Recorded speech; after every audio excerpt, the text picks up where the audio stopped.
상상이 잘 안 되겠지만 우리 집 둘째 지금 군대에 있습니다. 우리 집 둘째는 태어날 때부터 중학생 때까지 굉장히 왜소했었습니다. 작게 태어난 데다가 입도 짧아서 잘 먹지를 않습니다. 바짝 마른 몸에 성질도 만만치 않았습니다. 젖 끊었다는 이유로 거의 2주일간 물만 먹으면서 단식 투쟁한 아이입니다. 분유를 입에 대지도 않았고, 그래서 분유를 입에 대지 않기 때문에 어쩔 수 없이 모유에서 밥으로 바로 직행한 그런 애입니다. 현재 모습을 아는 분은, 왜냐하면 굉장히 순하고 착합니다. 현재 모습을 아는 분은 상상도 하기 어렵겠지만 겨우 걸을 줄 알았던 조그만 아이가 여차하면 기분이 좀 나쁘면 시멘바닥에 상처가 날 정도로 이마를 이렇게 막 쥐어 박았습니다. 그 버릇 고치느라고 꽤 고생을 했습니다. 1살 많은 옆집 덩치 큰 누나와 싸우다가 안 되면 그냥 깨물어 버립니다. 7살 되었어도 또래에 비해 작고 바짝 마른 몸에는 변함이 없었습니다. 그런데 나중에 한 사실입니다만 어린이집 7세 반 덩치 큰 아이들 사이에서도 짱이었다라고 합니다. 그 7세의 언어로 나중에 1짱이었다고 그렇게 이야기를 했습니다.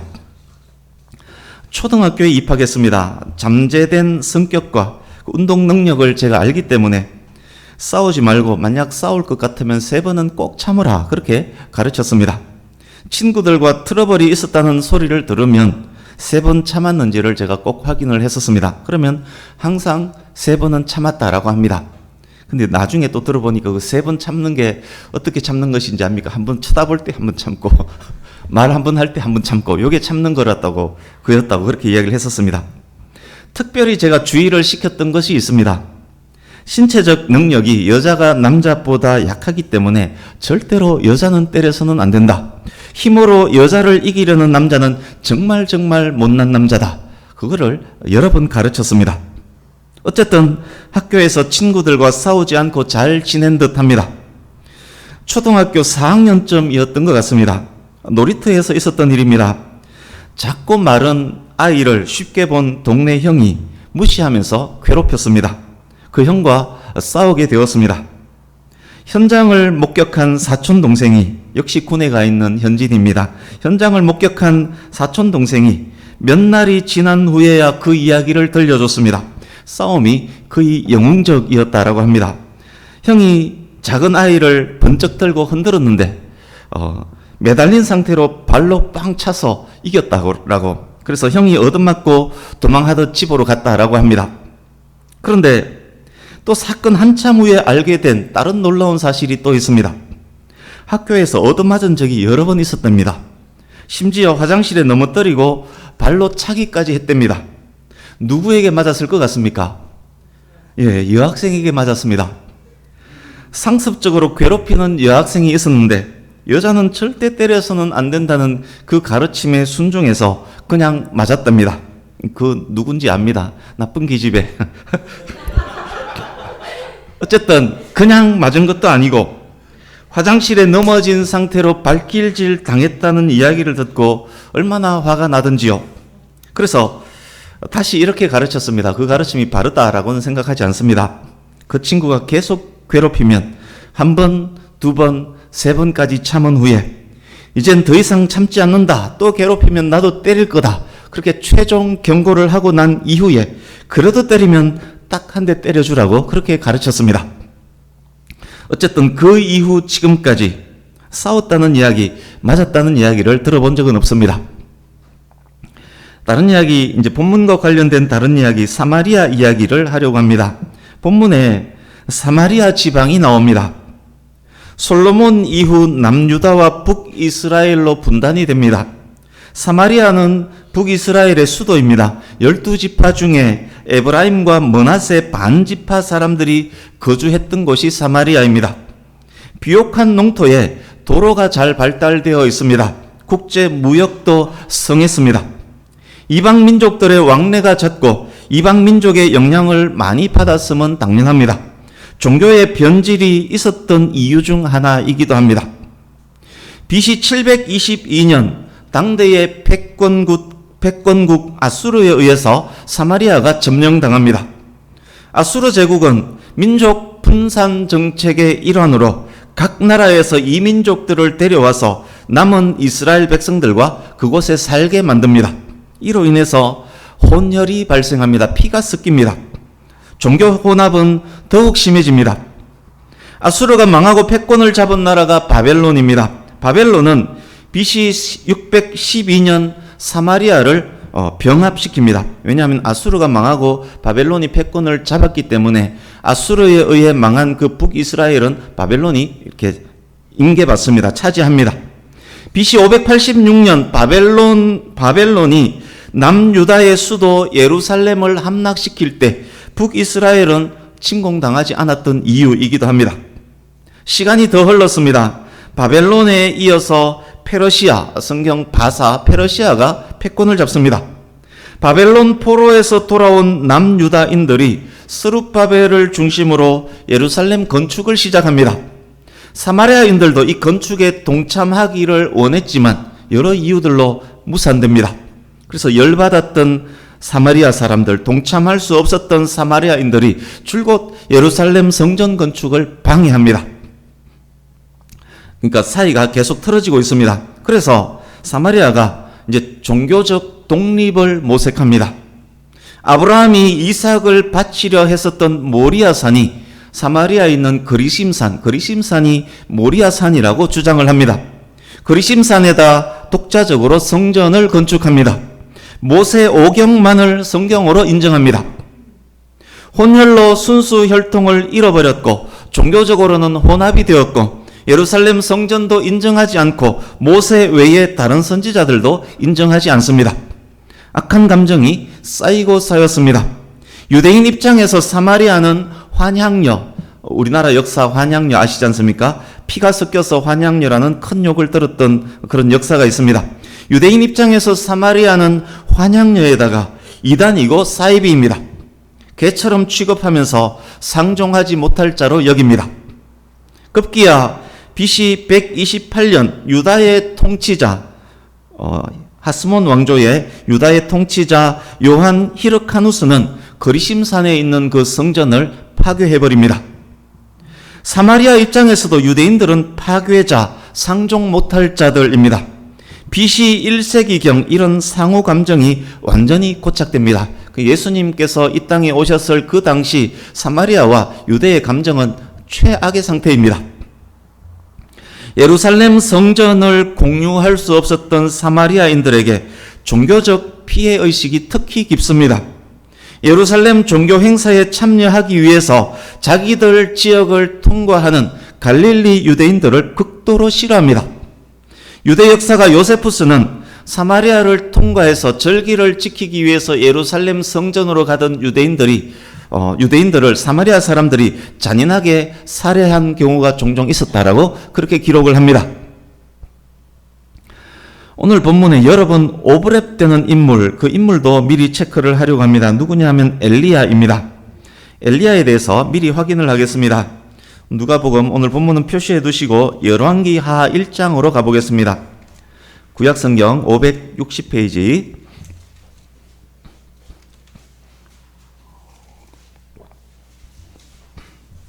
오늘 본문과 어떤 연관이 있는지 생각하면서 확인하면 좋겠습니다. 열왕기하 1장 9절에서 12절을 보십시오.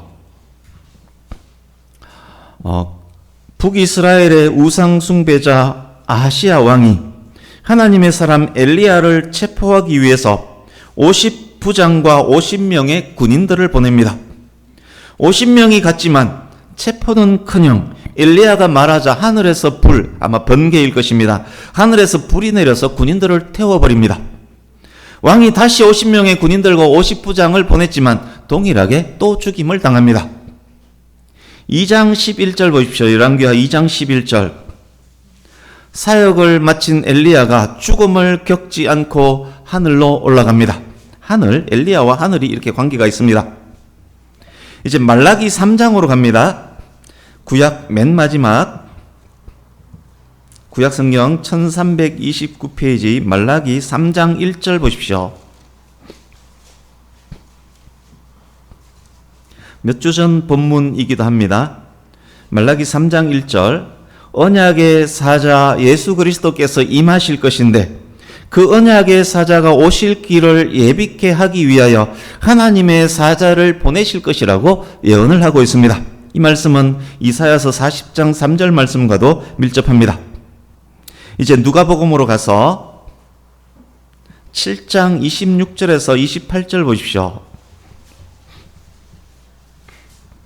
누가복음 7장 26절 28절. 예수님이 오실 길을 예비할 사자 엘리야, 그가 세례 요한이다. 엘리야와 세례 요한을 확인시켜 주고 계시는 장면입니다. 이제 누가복음 9장 28절에서 36절을 보십시오. 오늘 본문에서 불과 며칠 전에 있었던 일입니다. 예수님께서 수제자급 제자 베드로, 요한, 야고보 세 사람을 데리고 산으로 올라가셨습니다. 아마 이 산은 헤르몬 산이었을 것입니다. 예수님께서 찬란하고 영광된 모습으로 변화하셨습니다. 모세와 엘리야가 함께 등장해서 예수님 좌우에 있습니다. 그야말로 율법과 선지자가 예수님 좌우편에 있습니다. 모세와 엘리야가 예수님께서 예루살렘에서 맞이할 죽음에 대해서 이야기합니다. 하늘의 영광, 화려한 영광, 그 화려한 영광과 죽음, 도저히 어울리지 않는 두 단어가 이 현장에 있습니다. 이 놀라운 장면을 베드로, 요한, 야고보가 목격을 합니다. 이제 본문으로 갑니다. 오늘 본문은 사복음서 중 누가복음에만 기록된 기사입니다. 사복음서 성경 읽기 동안, 지금 성경 읽기 범위가 사복음서 누가복음입니다. 사복음서 성경 읽기 동안 본문을 정할 때 가급적 그 복음서에만 있는 말씀 위주로 정하려고 합니다. 누가복음 4장부터 9장 50절까지 대부분의 기사는 예수님 갈릴리에서의 사역에 대한 기록입니다. 9장 51절부터 19장 27절까지의 기록은 갈릴리에서 여리고까지의 약 6개월간의 기록입니다. 잠깐 19장으로 한번 가보겠습니다. 누가복음 19장 1절에서 10절 보십시오. 누가복음 19장 1절에서 10절 보시면 예수님께서 여리고에 들어가셨고 그곳에서 삭개오를 만나서 구원을 선포한 내용이 나옵니다. 그래서 오늘 본문에서 시작된 이 경로가 누가복음 19장 여리고에서 끝난다는 이야기입니다. 이제 19장 28절 보십시오. 여리고까지 약 6개월간의 여정이 끝나고 이제 예루살렘으로 들어가십니다. 첫 종려주일, 고난주간의 시작입니다. 이때 예루살렘으로 들어가셔서 예수님은 십자가를 지게 됩니다. 이제 다시 본문으로 갑니다. 누가복음 9장 51절. 그 전체 맥락 안에서 들으시면 좋겠습니다. 예수님께서 승천하실 날이 다가옵니다. 승천은 영광이지만 그 영광 이전에 반드시 겪어야 할 십자가가 있습니다. 변화산 현장에서 찬란한 영광과 죽음이 함께 언급되었던 것과 오버랩되는 장면입니다. 승천이란 단어에서 죽지 않고 하늘에 올라갔었던 엘리야도 오버랩됩니다. 예수님께서 예루살렘을 향하여 올라가기로 굳게 결심을 합니다. 십자가 죽음이 있는 예루살렘인 줄 알지만 예수님께서는 그 예루살렘을 응시하시면서 그곳을 향하여 가고자 지금 굳게 결심했습니다. 52절. 예수님께서 제자들을 앞서 보내십니다. 그런데 제자들을 사자들이라고 표현을 합니다. 여기서도 예수님의 길을 예비한 엘리야가 오버랩됩니다. 예수님께서 가시려는 길은 사마리아를 통과해서 예루살렘으로 가는 가장 빠르고 효과적인 길입니다. 가는 길에 사마리아에서 하루 묵을 예정이었던 듯 합니다. 그래서 제자들 몇 명을 미리 보내서 준비하게 하신 것입니다. 제자들이 사마리아의 한 마을로 들어갔습니다. 앞선 제자들이 사마리아 한 마을로 들어섰습니다. 53절. 자기 마을에 온 손님을 영접하고 대접하는 것은 이스라엘에게 있는 전통과 미덕입니다. 그런데 문제가 생겼습니다. 전통도 미덕도 소용이 없습니다. 종교적 피해의식에 사로잡혀 있는 사마리아 사람들, 예루살렘을 극도로 싫어하는 사마리아 사람들, 그들이 예수님 일행을 거부합니다. 예루살렘을 향해 가는 갈릴리 유대인들이기에 더욱 거부합니다. 54절, 제자 야고보와 요한이 여기서 등장합니다. 이 둘은 세베대의 아들로 친형제입니다. 이들 어머니 살로메의 치맛바람 유명합니다. 하나는 예수님 좌편에 우편에 이렇게 앉게 해주십시오라고 청탁했던 그 어머니 살로메입니다. 예수님께서 이 형제에게 우레의 아들, 우레는 천둥을 의미합니다. 그 만화 영화 같은 데 보면 썬더 뜨고 하는 그 썬더. 예수님께서 이 형제에게 우레의 아들이란 별명도, 제가 옛날에 그 애들이랑 선더 맥한더 네, 그거를 참 많이 봤습니다. 예수님께서 이 형제에게 우레의 아들이란 별명을 지어주셨습니다. 왜 그런 별명을 지어주셨을까요? 성격이 불같았기 때문입니다. 12제자 중 야고보가 제일 먼저 순교했는데, 제일 먼저 순교한 이유 중 하나가 아마 불같은 성격이 기여를 했을 것입니다. 그런데 이들 두 형제가 며칠 전에 어떤 일을 경험했습니까? 변화산에서의 놀라운 사건, 예수님과 함께 모세와 엘리야가 있는 장면을 목도했었습니다. 수제자급 3명만 목도한 장면이기에 자부심도 컸을 것입니다. 예수님께서 조만간 왕이 되셔서 로마를 물리칠 것이라는 기대는 더 커져갔습니다. 그때 영의정, 좌의정 자리를 꿰찰 것에 대한 기대도 있었습니다. 모세와 엘리야가 예수님의 죽음에 대해서 이야기했었지만 그 말의 의미를 지금도 전혀 이해하지 못하고 있습니다. 또한 이들은 유대인이기 때문에 사마리아인들에게 대한 악감정 깊습니다. 멸망받아 마땅한 사마리아인들, 환양녀 같은 사마리아인들, 이단 사이비들, 이런 생각을 갖고 있습니다. 요한, 야고보 형제가 예수님을 거부하는 사마리아인들로 인해서 완전 열받았습니다. 천둥의 아들답게 불같이 반응합니다. 며칠 전에 변화산상에서 보았던 엘리야가 떠오릅니다. 그 옛날 엘리야가 우상 숭배자 아시아가 보냈던 군인들을 번개로 불살라버렸던 그 장면을 기억합니다. 엘리야가 수많은 바알 선지자들을 처단했던 것도 기억합니다. 두 제자가 불같이 예수님께 제안합니다. 주님, 하늘에서 불을 내리게 해서 저 사마리아 개 같은 놈들 확 불살라버릴까요? 예수님을 향한 엄청난 열심, 엄청난 충성심이 있는 듯합니다. 자기들의 기도로 번개를 내리칠 수 있다는 이 엄청난 믿음은 또 무엇입니까? 이들은 예수님이 오실 길을 준비한 엘리야, 세례 요한의 사역이 걸림돌에게 보복하며 불로 태워버리는 그런 사역인 줄로 착각하고 있었던 듯합니다. 55절입니다. 예수께서 요한, 야고보 형제를 돌아보시고 꾸짖으셨습니다. 갖고 계신 성경 55절 끝부분에 각주 1이 있을 것입니다. 그 각주를 한번 찾아보십시오. 각주 성경 밑에 있습니다. 대부분 성경에 있을 것입니다. 제가 읽어드리겠습니다. 어떤 고대 사본에는 55절 끝에 이러시되 너희는 무슨 정신으로 말하는지 모르는구나. 인자는 사람의 생명을 멸망시키러 온 것이 아니요 구원하러 왔노라 하시고, 어떤 성경에는 55절 뒤에 이 말씀이 있다는 이야기입니다. 우리 성경, 우리가 갖고 있는 이 성경이 원본에 더 가까운지 아니면 어떤 고대 사본이 원본에 더 가까운지는 모르겠지만 확실한 것은 예수님의 꾸짖음은 각주, 방금 읽어드렸던 이 각주와 같은 의미의 꾸짖음이었으면 확실합니다. 예수님은 번개로 사람을 죽이기 위해 오신 것이 아닙니다. 예수님은 사람을 구원하기 위해서 오신 것입니다. 혹시 연결해서 생각나는 어떤 장면이 없는지요? 누가복음 22장으로 잠깐 또 가보겠습니다. 누가복음 22장. 성경을 많이 찾고 있지만 그래도 오늘은 가까이서 찾으니까 좀 편하지 않습니까? 누가복음 22장 47절에서 51절 보십시오. 누가복음 22장 47절에서 51절. 가룟 유다가 군인들을 이끌고 예수님을 잡기 위해 겟세마네로 왔습니다. 제자들이 칼을 빼들고 싸우려고 합니다. 베드로는 실제 칼을 빼서 제사장의 종 말고의 귀를 잘라버립니다. 예수님께서 그때 말씀합니다. 칼을 도로 칼집에 꽂지 못할까? 칼을 가진 자는 칼로 망하느니라.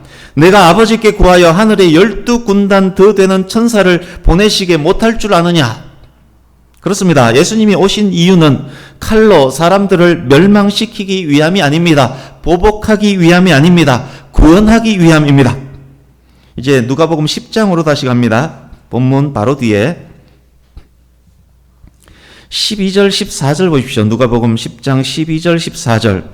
그러나 언젠가는 심판의 날, 멸망의 날이 올 것입니다. 믿지 않는 자들, 끝까지 거부하는 자들은 결국 심판을 받게 될 것입니다. 그날에 임할 심판은 소돔과 고모라가 받은 심판보다 더욱 혹독할 것입니다. 그러나 오늘 본문의 때는 그때가 아닙니다. 지금 우리가 살고 있는 그때도 아직 아닙니다. 예수님께서 굳게 결심하시고 인류 구원을 위한 길, 십자가가 있는 예루살렘을 향해 가는 길입니다. 구원을 위해 가시는 예수님의 그 길을 불로 심판함으로 예비하는 것은 있을 수 없습니다. 예수님은 고난당하지만 보복하지 않는 그 길을 따라서 예루살렘으로 가실 것입니다. 56절, 본문 56절입니다. 예수님과 제자들은 사마리아를 통과하는 지름길이 아니라 되돌아서 돌아가는 길을 택해야만 했습니다. 지도를 보면서 이 경로를 한 번 더 정리하겠습니다. 주보의 지도 보십시오.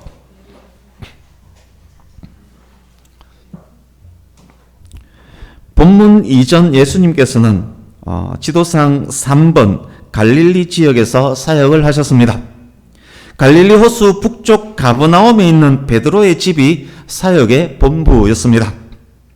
십자가 지식이 약 6개월 전 누가복음 9장 51절쯤에서 예루살렘을 향해 가기로 굳게 결심합니다. 그전에도 사마리아를 통과해서 예루살렘으로 간 적이 있습니다. 그리고 예루살렘의 방문은 여러 번 있었지만 오늘 본문에 나오는 예루살렘 향한 그 길은 마지막 예루살렘 방문을 말씀드리는 겁니다. 청색 점선을 따라서 예루살렘으로 갈 계획이었습니다. 그 길에 사마리아 사람들이 성지로 여기는 6번 그리심산이 있습니다. 요한복음 4장의 배경인 4번 수가성도 그 행로에 있습니다. 거기에 야곱의 우물도 있습니다. 예수님과 제자들이 갈릴리에서 출발합니다. 2번 사마리아 지역으로 제자들을 미리 보내셔서 준비토록 하셨습니다. 그러나 그 길을 갈 수 없었습니다. 거부당했습니다. 강행하다가는 무슨 일을 당할지도 모를 일입니다. 분노한 제자들이 불로 태워버립시다 말합니다. 예수님께서 도리어 꾸중하시고 되돌아서 우회로를 택합니다. 빨간 실선을 따라서 예루살렘으로 가십니다.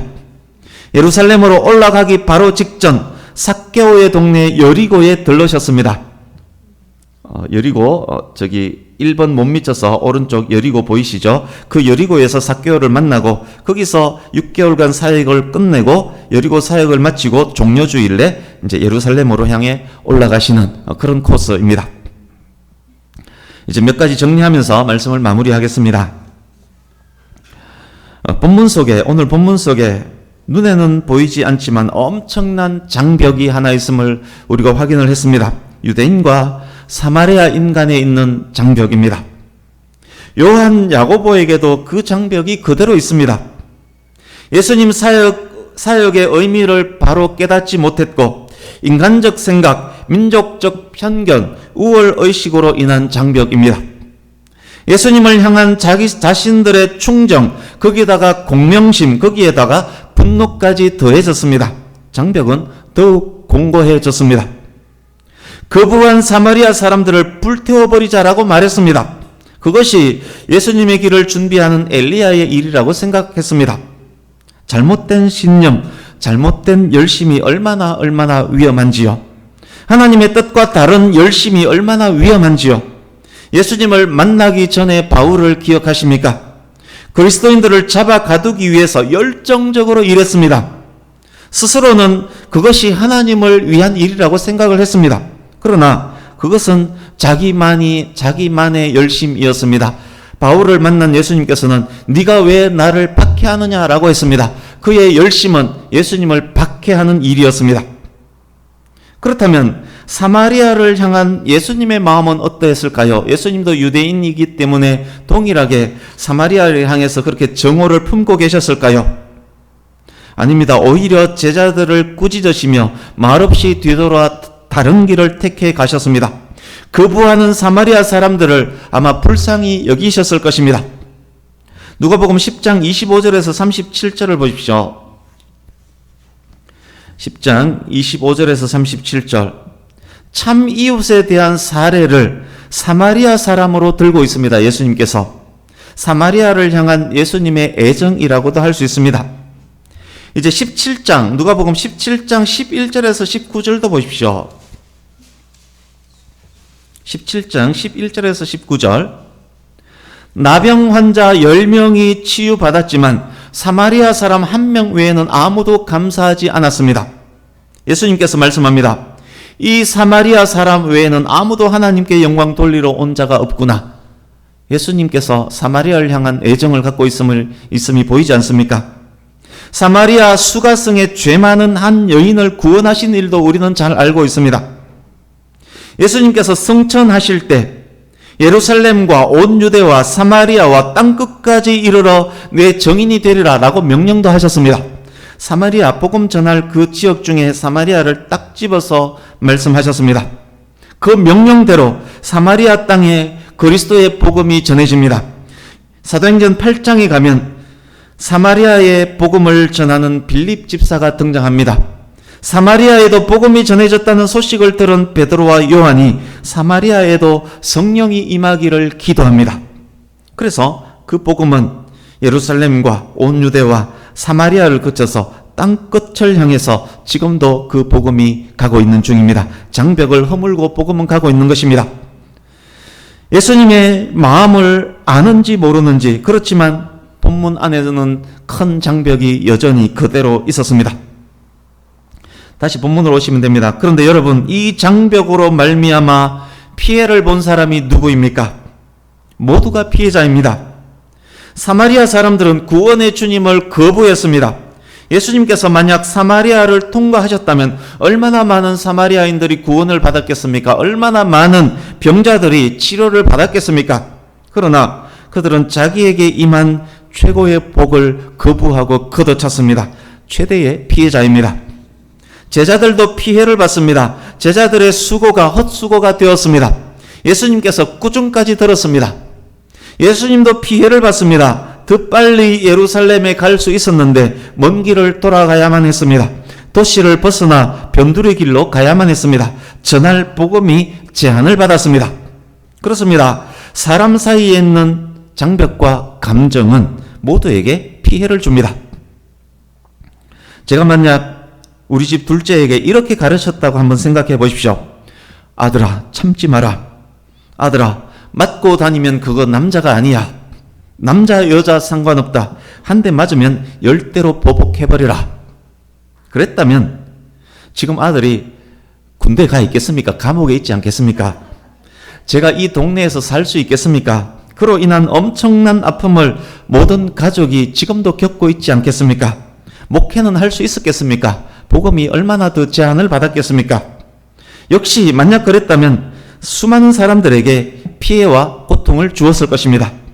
그런데 놀랍게도 실제로 그런 형태로 가르치고 부추기는 사람, 그런 가장, 그런 부모가 얼마나 많은지 모릅니다.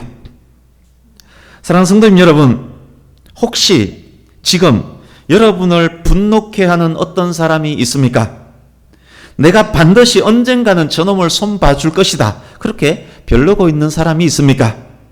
단 한 번도 참지 못하고 욕하며 저주하며 그냥 주먹을 날리는 그런 성격의 사람이 있습니까? 혹시 분노하면서, 자기가 분노하면서 나의 분노는 거룩한 분노다, 나의 분노는 하나님을 향한 열심이다, 그렇게 생각하는 분은 혹 없습니까? 본문 속 요한과 야고보의 분노를 표출하면서 사는 사람은 없는지요? 예수님을 향한 충성과 믿음이라고 스스로 여기지만 실상은 자신의 적개심을 표출하면서 살고 있는 분 없는지요? 혹시 여러분에게 정치적, 지역적, 계층 간, 세대 간 감정들은 없는지요? 그것으로 분노하면서 스스로 장벽을 만들고 공고화하고 있는 것은 아닌지요? 어쩌면 오늘날 한국 교회와 성도들의 모습이 이와 같을는지도 모를 일입니다. 교회가 얼마나 지역 감정을 부추기고 세대 간, 계층 간 갈등을 부추기고 있습니까? 당파 간, 정파 간 갈등을 부추기고 있습니까? 결국 그 피해는 모든 성도와 모든 교회들이 고스란히 안게 될 것입니다. 만약 그런 분노가 우리에게 있다면 분노를 누구뜨리시기 바랍니다. 한 번, 두 번, 세 번, 그 이상 참으시기 바랍니다. 마음속으로부터 편견과 감정의 장벽도 제거하시기 바랍니다. 나의 열심이 정말 하나님을 향한 충성과 믿음이 맞는지도 체크하셔야 합니다. 분노와 저주는 하나님의 뜻이 아닙니다. 분노와 저주를 실행하기 위해서 열심을 내는 것은 오히려 하나님을 박해하는 것이 됩니다. 분노를 다스리지 못하면 결국 모두에게 피해로 돌아오고 말 것입니다. 하나만 더 말씀드리겠습니다. 본문 51절 우리 같이 한 번 더 읽습니다. 51절 시작. 예수께서 승천하실 기약이 차감해 예루살렘을 향하여 올라가기로 굳게 결심하시고, 아멘. 죽음이 기다리는 그곳으로 뚜벅뚜벅 걸어가시는 예수님의 모습입니다. 궁극적 목표는 영광된 승리, 승천이지만 거기에 이르기 위해서는 십자가를 통과해야만 합니다. 십자가는 예수님의 사명입니다. 우리의 구원자이신 예수님께서 결국 십자가 대속의 사명을 완수하셨고 부활로 승리하셨고 하늘에 오르셨고 지금은 하나님 보좌 우편에서 다스리고 계십니다. 그렇다면 본문에 등장했던 아직 철없어 보이는 이 요한과 야고보는 어땠을까요? 그들은 그들의 사명을 감당했을까요? 물론입니다. 본문 당시는 예수님의 말씀을 다 깨닫지 못했지만 요한과 야고보 역시 예수님께서 가신 그 길을 따라갔습니다. 예수님께서 주신 사명을 완수했습니다. 사도 바울 이야기를 하면서 마치려고 합니다.